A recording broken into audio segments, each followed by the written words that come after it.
Hi guys, ayan. Kararating lang niya. Pauwi ko lang. Tapos dumating na nga pala yung yung girlfriend ni ni Jonas galing Pinas. Tapos 'di ba yung sinasabi namin na ino-order na namin na tropa ko sa Pilipinas. May clothing line siya. Nagpa-order kami noon. Tapos eto na, dumating na siya. Saka si Jeremy nagpabili din. Ayan si Jeremy. Tago siya yun. Gumana lang. Tabat choy. Yan, ganda. Makapalit. Kaya, Saan ko pinalasada? Diba yata yung tela nito? Galing sa concert na. Sa concert yan? Sa concert ba yan? Ganda. Pero yung ito yung sa amin. Ano ba to? Bigay na naman. Nak? Nag-isa daw yun. Yun, no? Ito bigay daw ni Emma. Blue. PH. Bench yata yun eh. Tita Carla. Bench? Bench. Thank you sa pasalubong. May pabil na kami. Kanina nga, antok na antok ako eh. Nagmana. Nagmana eh. Patay. Ito yung binili sa akin. Parang laki. Pumayat ka na eh. Ano size? XL? Tito Beck. Large. Laki ng large. Ayos. Bench. Maganda, malambot ang tela. Malambot pang summer. Tapos ito yung mga hoodie. At ang hoodie mo. Mabigay sa'yo? Ito nga ito. Ito naman bigay niya kay... Silip ka. Bigay niya kay Jermaine. Pasalubong pa eh. Dami pala eh. Harap sa likod na print eh. Mother Earth. Bench.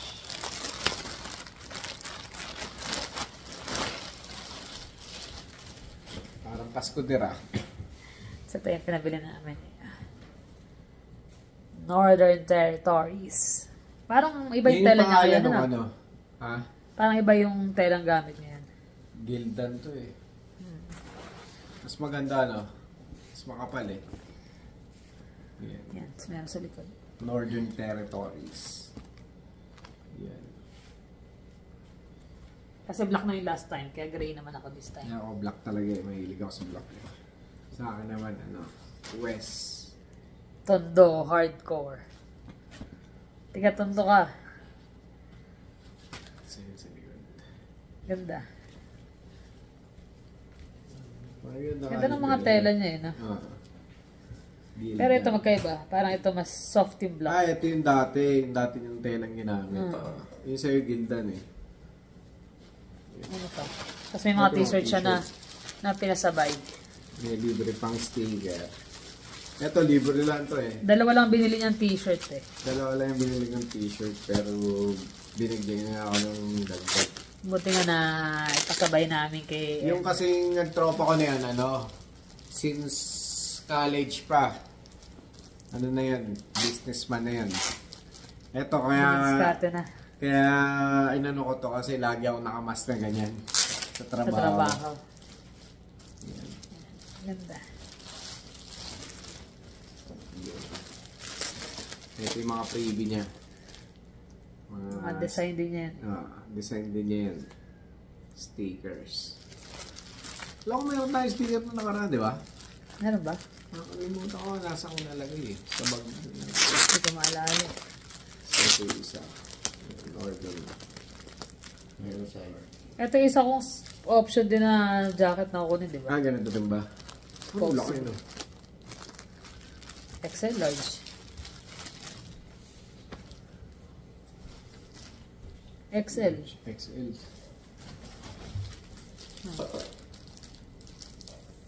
Pinoy punk. Mahilig kasi kami ng mga punk music ng time na yun. Kahit hanggang ngayon naman. Spirit of the 80s. Yan. Dami. Salamat Emma sa pagdala. Maraming salamat. Paring Jay. Yan. Yan yung... ano pangalan ng shop niya? Gusto kong order sa kanya. Kontakin niyo lang ako tapos PPM namin sa inyo yung link ng nila. O kaya papalagay ko yung link do sa kay Jermaine. Tsaka maganda talaga yung tela. Para makatulong din tayo sa ating kababayan. Tsaka mura ah. Tsaka mura to. 1,000? 1,000 yung hoodie. 1,000 tong hoodie. Ganda ng ano. Ganda ng... 500. Hindi ko lang alam ha kung presyong kaibigan yan o presyong ano eh. Ayun lang. Presyong... Pero yung kasi ang yun na sa amin eh. Ah. Tapos magkano t-shirt? Sakto lang pala. Akala ko malaki. Ano lang. Yeah. Tama lang sa kanya. Sukat na sakto. Sakto to ngayon na hindi sa gabi. Hindi medyo lang. malamig, Sakto lang hindi yun. mainit. Yan. Saka may, ano siya, may tag siya dito sa ganito. May mga malilid na print na gano'n. Dati actually nung nag-start yun, sabi niya, pre, bumili ka na lang ng mga t-shirt mo. Piprintan kayo. Piprintan ko na lang. Ako na bahala, sabi ngayon. Bumibili ako sa ukay-ukay ng mga t-shirt. Tapos pag nagpiprint siya, Okay, saan sa babang? Hindi, doon sa Balagtas. Sa balagtas. Sa palengke doon, malapit. Meron doon eh. Malapit sa Lako. Bibili ako ng mga plain lang. Tapos pinapaprintan ko sa kanya. Dati Sulit. dami, oo. Libre. Hindi, may bayad din. Kaya alam magkano Mura lang. Oo, Kasi parang sa'yo na yung 25 t-shirt. lang yata, 30 Ay, wala pesos. na. Magkano yung gandang t-shirt? 500. 500 ba? Ang benta niya. Yan. Di mas mura pa pala tong hoodie, ano? Oh, 1,000 yun, diba? 1,000. Hindi, ganun naman kalakaran sa atin ng mga t-shirt. Sa bagay, yung mga nabili namin t-shirt din na may mga print nun sa mall, 450, nakasale pa yun. Yung may mga print na batala. Tsaka to talaga, Aspin. ano, talaga, yung textile talaga siya. Saan maganda yung tela, hindi yung... Pati yung ano nito, pag kahit i-dryer, hindi siya nasisira. Kasi dito, di ba, hindi naman kami nagsasampay. Talaga naka-dryer. Subok na. May mga tag din siya sa mga manggas. Yung mga dati pang... Pinadala mo pa sa akin yun, di ba? Ngayon pa. 2015, buhay pa hanggang ngayon. Sa sobrang tibay hanggang ngayon, buhay pa yung mga hoodie na yun. Ikaw na yung magsasawa. Pero andyan pa rin, di namin inaano kasi nga buo pa rin. eh. Buo pa din. Pero mo 2012. Meron ako nun yung blue tsaka gray, di ba? Sa akin mag gray. Tapos may tiger na ano yan. So, yan. Ako yung mag-ano muna. Magluluto muna ng hapunan. Ayun katatapos lang namin maghapunan. Bumili lang ng pizza. Sarap nito, oh. Napakatamis Yung nabili kong cantaloupe. Ang tamis eh. Habang hiniwa ko, tinitikman ko eh. Busog na. Busog na.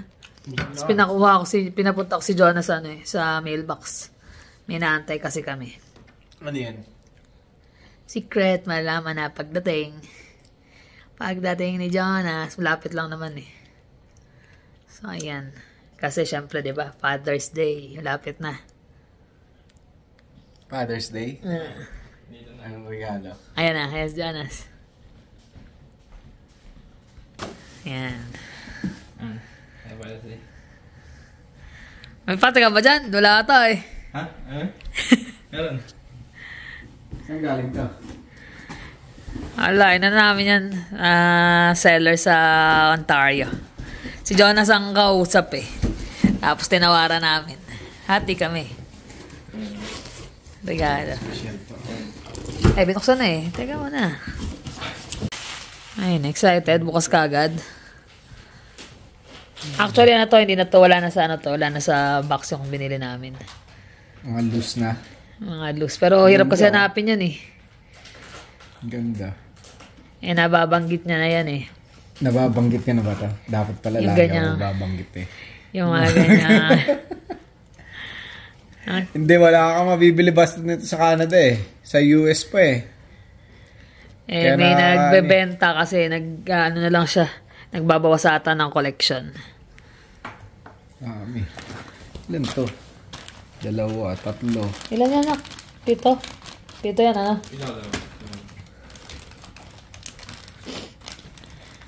Sandwich bag pa. Ito yung exclusive na vampire eh. Bali. Yan. Ganda ng kapa. Exclusive na vampire to eh. Advance Happy Father's Day! Thank you. Tapos sa naman, sa Saturday, syempre, drumheller naman kami. Pupunta tayong drumeller. Papasyal mo ako doon. Dala mo yung mga laruan mo, para di ka mainip. Baby. Doon ka sa likod ng ubo. Ganda eh. Oo. Diba? Tsaka pulido yung mga gawa eh. Ganda. Sulit. Magkano kaya to? Yun pa. Bakit? Babayaran mo ba? Yan ang maganda. Libre lang yun. Sabi ko, Father's Day naman, bigyan na lang sa atin. Sabi. Baka meron pa siya doon. Mahal na libre yan. Higante. Loose na yan. Kasi kung hindi loose yan, mas mahal. Kasi sa US, hindi basta-basta pag nagpadala ka rito, ang laki ng tax. May surcharges pa sila. Tamad. Meron pang Angora. Hindi ko pa nabubuksan eh. Ayaw mo, ang dami mong... Kasi pa yun. Pero parang kahit di mo na pinturaan yan, eh, no? Iba eh, no? Ang ganda eh. Pulido yung pagkakagawa. Yan. Tsaka ano to, interchangeable. Wala pa akong ganito eh. Actually, wala akong ganito mga laruan. Mythic Gusto lang yan. Legions. Last year pa niya nababanggit yan eh. Matagal na. Ito yung mga accessories niya. Ayun nga, sabi niya kasi bihira ang araw makakuha basta dito. Si Jonas, sabi ko, kalkalin mo nga, hanapin mo sa ano. Si Jonas ang naghanap. Thank you. You're welcome. Ayun pa. Nasaan? Dito dalawa. Ay, mga ano na pala to? Mga accessories na. Accessories na. Ang lalaki eh. Yan, pito na pala yun. Pito, pero maganda eh. Ito. Ito, ang laki eh. Magkano bili mo? Ba't natanong mo? Ba't natanongin? Ayos ng mo ah. Ano yung helmet. Kailangan ba resibo? Re-reimburse? Wala rin ako pang reimburse eh. Yan. Sobrang syempre naman. Yun lang Yun ang mahalaga doon eh. Yung masaya ka. Yan. Hindi na babayaran. Pero nabibilin laruan. Ayun na. Automatic na. Nag-start na. Alin? Ayan na. Maglalaro na siya. Lalaro ka na? Hindi na. Pinapost lang. Ayan. Yun lang naman yung eh. Marami siyang bagong kalkalin ngayon.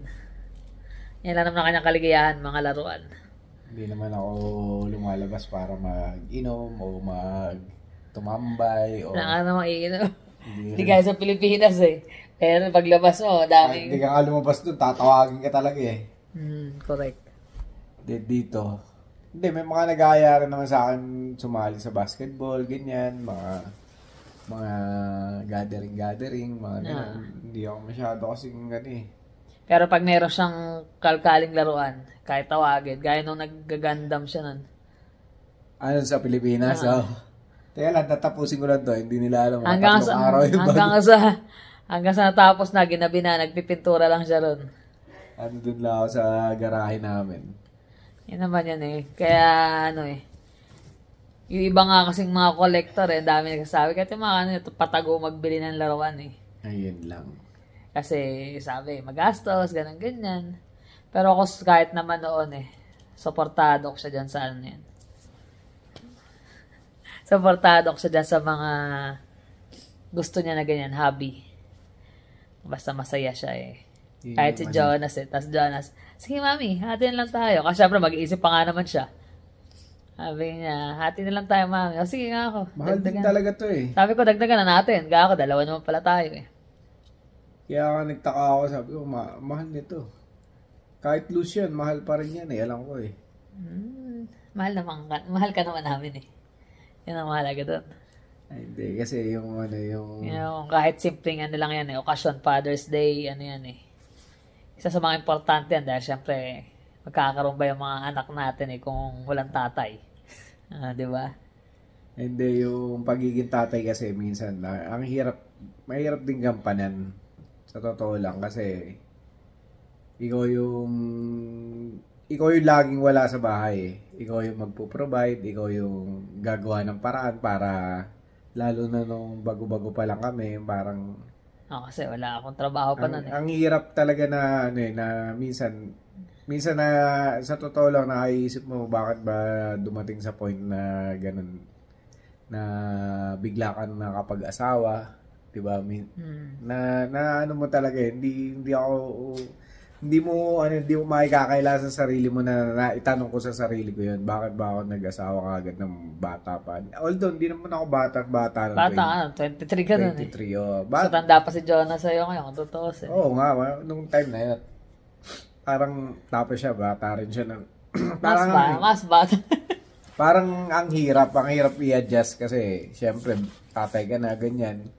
Iba yung Hindi iba mo yung alam. obligasyon. Oo. Hindi... Kahit naman ikaw, di ba, yung pagiging nanay mo, hindi mo rin Oo, alam kung hindi. ano yung talaga yung ano. Although nasanay ako doon na mag-alaga ng kapatid kasi toka-toka kami. Pero syempre, yung pag-anak mo na talaga, iba yung alaga. Kailangan mo tutukan. Samantalang nung before nun, tambay-tambay, larong basketball, sama doon sa mga bandang tropa, ganyan. Tapos nung naging kami nga, Wala na, hindi na ako biglang na-stop kasi kailangan niya magtrabaho. Although kay mami kami nakapisa nun. Pero syempre, yung obligasyon mo, bibili mo na. Hindi pwedeng hindi ko magtatrabaho kasi ano gagawin mo, di ba? Oo. Syempre, kailangan diaper, gatas. Tapos, Yun yung ano yung mga kailangan vitamins, check-up. mapupush yung limit mo talaga eh. Tsaka Doon ka magiging tatay, hindi yung pag nanganak, kaya na tatay ka na.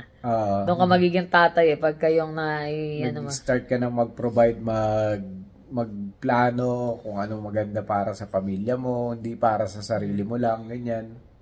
Na kahit na yung mga koleksyon ko na laruan at tsaka... Actually, nung pa lang kami, boyfriend, girlfriend, marami na siyang collection ng magic cards. Mahilig sa ganun eh. Medyo mahal yung time na yon. Mahal pa rin naman ang gagawin. Bagay.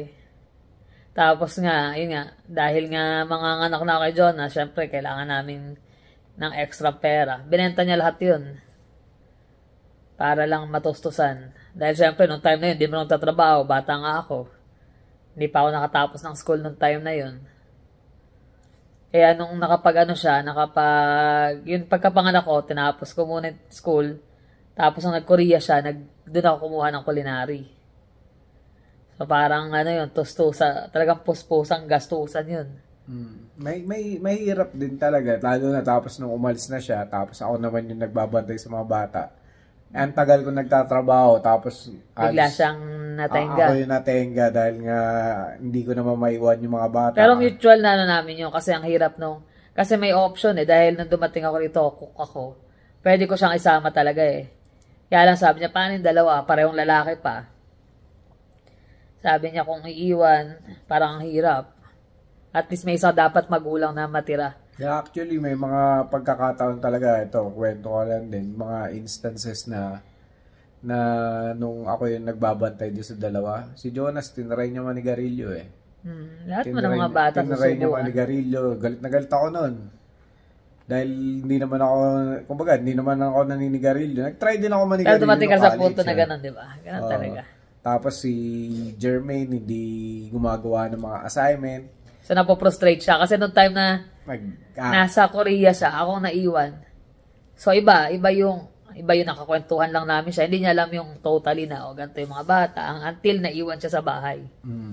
Ganito pala. Hindi mo mahirap maging nanay-tatay. Pag yung isang magulang lang, syempre, asikasuhin mo. Pag nagka-problema sa school, may mga project, assignment, ikaw rin, rush ka. Ay, yung buta na costume. Paggawa siya ng costume. Tapos nung tinuli yung dalawa.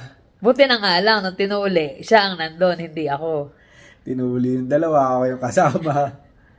Marami akong mga si Jermaine, napapalo ko kasi hindi gumagawa ng assignment. Tapos na-frustrate, sabi ko, gusto nyo ba? Nasasabi ko sa kanila, kasi gusto ko ipaliwanag sa kanila Kaya ang tagal kong nawala kasi gusto kong magkaroon kayo ng magandang kinabukasan. Ngayon, wala naman yung nanay nyo na nagtatrabaho, nagpapakahirap sa Canada para lang matustusan yung mga pangangailangan natin, mga pag-aaral nyo sa private school. Sabi ko, hindi biro ka ako yung tuition fee na yan, tapos hindi ka gagawa ng assignment, hindi ka makakapasa or ano. Ilan taon na si Jermaine nun? 7, 8? Baby ng mga Tapos, teacher. ewan ko ba, kahit sa school siya, sabi ni baby ng mga teacher, kahit na may mali na, hindi ko mga assignment, papaliwanag pa, okay lang po, malalaman lang niya minsan sa mga kaklase. Kaya naiinis ako bakit ni-spoil niyo kahit yung teacher, kinausap ko nun sabi ko, minsan lalabas, susunduin niya sa akin. Susunduin niya si Jermaine, karga-karga pa si Jermaine. Sa bakit naman talaga si Jermaine ng maliit. Kamukha niya Utot naman. Cute naman talaga Tapos sasabihin nyo, kaya kinakausap ko yung mga teachers, sabihin nyo sa akin kasi kailangan natin ano yung di ba, yung pag-aaral ng mga bata. Oo, siyempre sa private ang mahal, hindi naman talaga biro ang tuition eh. Okay naman po siya. Kaya ganun yung gagawin. Tapos hindi naman pwede maging okay. Tsaka ang niya, bata pa naman eh. Bata pa, ganyan. Yun nga yung foundation eh. Foundation natin kasi nag-aaral din kumbaga, ihubog mo hanggat bata eh. Ay, pag naalala ko yun Pero ganun karami rin, di ba? Siyempre, pinagdaanan namin nun. Tapos pinag-service namin yan. Pawis na pawis. Dahil yung service, walang aircon. Dulon-dulo pa sila dahil yung service. Kapitbahay. So, huling-huli sila iyahatid. Imbis na iuna, hindi kagaya ng Sabi ko, tama na. Iyahatid ko na lang kayo, hatid sundo ng motor. Yun, araw-araw yun. Araw-araw. Kasi nung ikaw wala, ganun din, araw-araw ka tinsundo sa school eh. Sa dali ka, papasok ka. Ang hirap pagka isa lang ang magulang na naiwan sa bahay o ano. At tapos namatay pa yung yaya ko. Yaya na parang yaya na rin nila. Yaya na namin lahat yun eh. Yung siya. malaki yung pagluluto, yung malaking bagay. Kasi nung nawala, ayun. Sino magluluto ng baon, sino magluluto ng pagkain nila. Bili na kami lagi ng pagkain. Ay, nako. Mahirap talaga maging nanay, tatay sa bahay. Lalo pag kayo lang. Disiplina eh. Kailangan talaga disiplina, tulungan. Tsaka yun nga, kailangan maliliit pa lang sila madisiplina na. Hindi disiplina in a way na talagang stricto. Kami din naman kami sobrang stricto talagang magulang. Pero dapat pumata sila. Kumbaga kami, ito yung naibibigay namin sa inyo, ito yung suporta namin sa inyo. Gusto lang namin maging maganda yung buhay nyo. Kasi sa totoo lang, sabi ko nga sa kanila eh. Kami, kumbaga established na, wala na kaming hihilingin pa, kumbaga, sa buhay. Kayo na lang yung inaalalayan namin na sana maging maganda rin yung kinabukasan. Kahit ngayon, kahit na medyo may edad na sila, sinasabihan ko pa rin sila. Kasi, yun yung punto na nag-guide sa kanila yun. Tsaka kahit ngayon, malaki na sila, once in a while, pag siya ang kasama, may time na habang kinakausap niya. Kami ganun din, pagsama ko yung dalawa, o kaya isa sunod sa dalawa, magda-drive, kakausapin ko yan ng masinsina, ganito, anong plano sa ganito, ganyan. Baga parte yun eh. Hindi pwedeng yung pakiramdaman lang o kaya hayaan lang na matuto. Kasi iba na yung natin eh, yung panahon, yung environment, yung mga nakakasama nila, hindi mo naman kilala kung sino yung mga kasama nila sa labas, di ba? Kaya ngayong mga Mother's Day, Father's Day, hindi siya sineselebrate ng husto no? Pero para sa amin kasi, yun eh, pasasalamat. Kaya mga bata, ganun din. Sobrang, sobrang naramdaman mo. Tsaka sa mga magulang natin eh, wala yung kahit na anong sabihin mo eh. Wala kang sa mundo to, kundi dahil sa mga magulang, di ba? So yung simpleng appreciation, yung mga ganyan. Sa lahat ng mga magulang, lalo sa Pilipinas, talagang nakikita mo yung hirap nila para sa mga anak nila, yung pag-aaral. Gagapang. Minsan nga magulang eh, walang kakainin na masarap eh. Uunahin mo na yung mga anak kayo. Sige, kain kayo. Kung ano yung matira na mapupunta sa magulang. Ganun ang magulang, kakainin na lang, isusubo pa sa anak. Ganun talaga.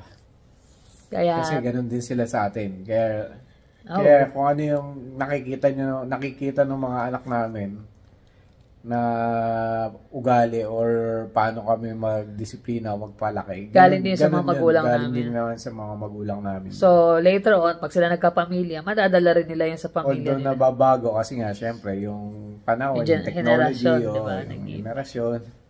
Pero, nandoon pa rin yung essence nun. Correct. Lalo na sa mga, actually, mga Canadian na magulang, yung mga dito talaga, mga puti na Canadian na talagang yung values nila sa pamilya nila nandoon din talaga. Marami. Sobrang sila solid ang pamilya ng mga tiga dito. Talaga nag-spend time sa family. Spend time, lalo na yung sinaselebrate din nila yung Mother's Day. Mother's Day, Father's Day. Father's Day, hindi masyado. Celebrate din naman. Kaya lang, syempre, pag Iba Mother's sa Day, iba Mother's nagsa Day. talaga pag ganun tao eh. Pero syempre, para sa amin thank you dear. Happy Father's Day. Happy Father's Day. At Happy Father's Day sa lahat. Aga namin nag-celebrate. Pero kasi sa Saturday. Kasi dumating na yung alarm. Kasi tatabi mo pa, masa mo tatabi. Kita nyo naman gano'ng kalaki yung box. Kasi andito siya. Hindi pa pwedeng hindi mo kukunin yan eh. Kukunin mo pa yan dun sa may Kinuha pa yan dun sa may, shoppers. Kasi nga malaking box, di kasya doon sa Malaking mailbox. box, di kasya sa mailbox. Makukuha mo lang dun yung card. Kala ko halaman. Madalas siyang magbukas kasi ng mailbox, kaya hindi pwedeng patagalin. Makikita niya. Mas maganda, yung kami, mamaya bigla niyang kunin. Although hindi mo pala makuha kasi kay Jonas nakapangalan. Ay, sa shoppers, syempre. So, yun. Happy Father's Day sa lahat ng tatay. At saka, hindi lang tuwing Father's Day dapat i-celebrate ang pagiging, Yung pagpapasalamat sa magulang, hindi lang dapat pag Father's Day, Mother's Day. Lagi nyung paparamdam kasi, syempre, alam naman natin, ang buhay ng tao, hindi natin hawak. Hindi natin alam hanggang kailan. Hanggang kailan. Kaya bilhin nyo na yung mga gusto nyo laruan. Ayan. Mahalaga, happy siya. Happy ka din? Happy, syempre. Happy Father's Day. Yun. Thank you. Alis naman ulit kami sa Sabado.